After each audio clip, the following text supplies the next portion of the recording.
Hello everyone, welcome to week 5, the last week of class. Now I've really enjoyed our time together and I hope you have too. Please remember to click on and read the discussion forum grading rubric found at the top of the page where the discussion forum questions are located. This is what will be used to grade your assignment. Now some students have been very good at incorporating readings beyond the textbook to buttress and support their views. Good job! For those of you who have not yet done this, please do so to avoid possible penalties to your grade for the discussion questions. Now to successfully complete discussion question 1, biodiversity, for this assignment, complete the following objectives. First, identify 3 major threats to global biodiversity and explain how and why these 3 threats negatively affect biodiversity.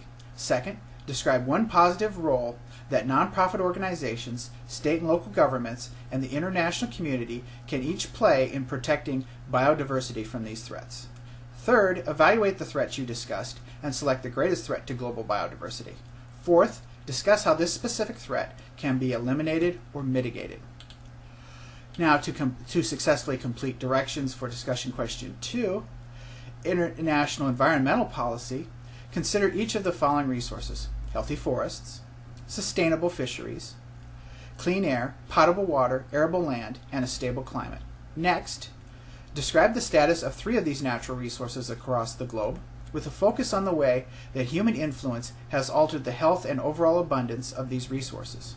After that, evaluate the social, cultural, political, economic, ethical, and environmental variances between and within countries. Then explain how these differences are manifested as disparities in the health and overall abundance of these 3 global natural resources. Finally, discuss what can be done to reduce the variances within and between countries that drive disparities in the sustainable management of these 3 global natural resources. Finally, for your final paper, which sort of serves to sum up your entire experience with the class, select and discuss one of the following issues, which includes, among other things, confronting the loss of biodiversity, energy, solid and hazardous waste, public land use, climate change, and international environmental policy. Select and discuss one of those. Begin by first introducing the thesis and providing a brief overview of the main points.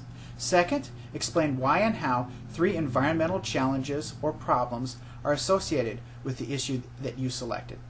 Third, explain why and how direct or indirect environmental values, or both direct and indirect environmental values, are impacted by this issue. Fourth, recommend a policy that will effectively and efficiently address the 3 environmental challenges and problems associated with your issue. Fifth, evaluate the social, political, economic, and environmental pros and cons of implementing your policy.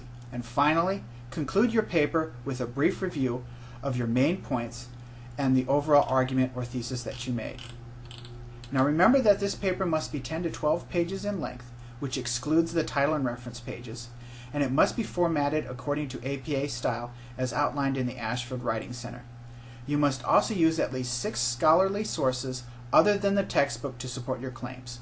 So use 6 scholarly sources and the textbook, or you can choose besides the textbook, to support your claims. Remember to cite your sources both in text and on the reference page.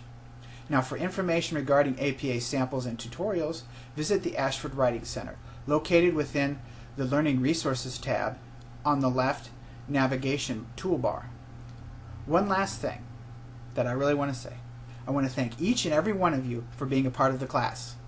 I hope you enjoyed the class as much as I have. Thank you.